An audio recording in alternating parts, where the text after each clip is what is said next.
When I was 17, I worked as a pizza delivery driver in Greenfield, a small, uneventful town surrounded by thick woods and rolling hills. My beat-up sedan was a far cry from reliable, but it got me through my late-night runs. Friday evenings were always busy, but the tips made up for it. This particular Friday started like any other.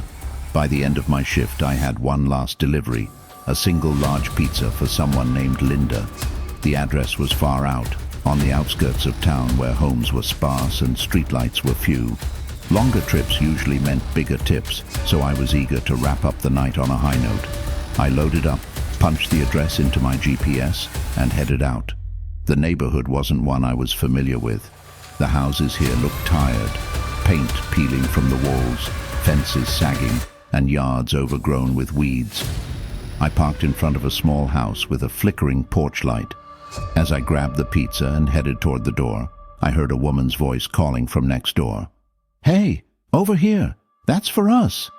A woman leaned out of a window, waving me over.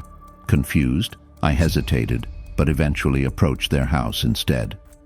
Mix-ups weren't unusual, and I didn't want to deal with complaints. I knocked on their door, which seemed unnaturally thick, almost soundproof. After a long pause, the door creaked open to reveal a woman in her mid-40s. Her hair was neatly combed, but something about her felt off.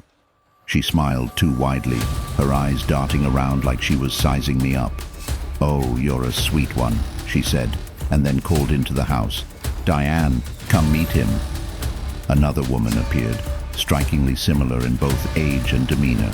She leaned against the doorframe, her grin just as unsettling. "What's your name?" she asked. I shifted nervously. "It's, Jeff," I replied, my voice breaking slightly. "Jeff, huh?" Diane said, giggling. "What time do you get off work?" I glanced at my car, instinctively planning an escape. "This is my last delivery," I said. My tone clipped. Linda clapped her hands together like a child. "Oh, wonderful, come inside. We'll pour you a glass of wine to celebrate." I wanted to say no. I should have said no. But their insistence, their smiles, the way they lingered on me, it was hypnotic and paralyzing. Against my better judgment, I stepped inside. The house was dimly lit, with only a single lamp illuminating the living room.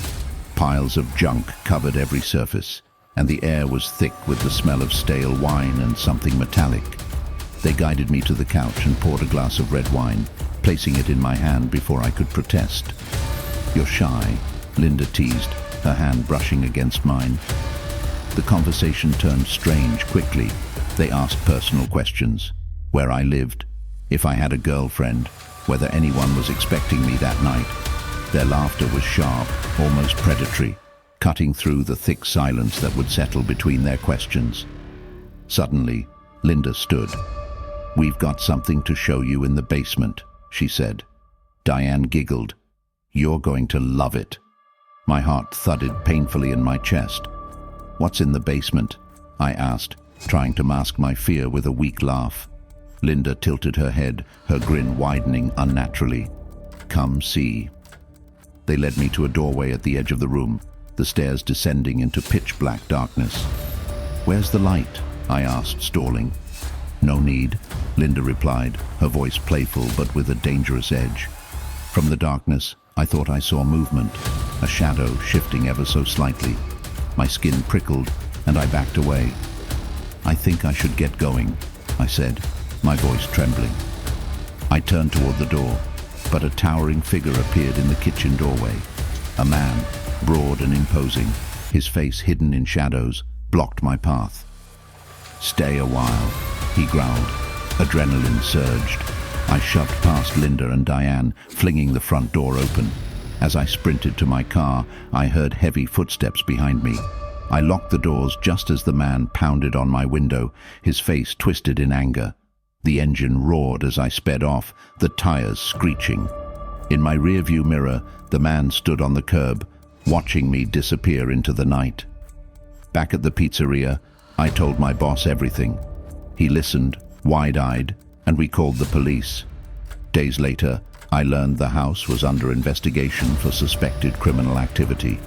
Whatever was waiting for me in that basement I was lucky to never find out.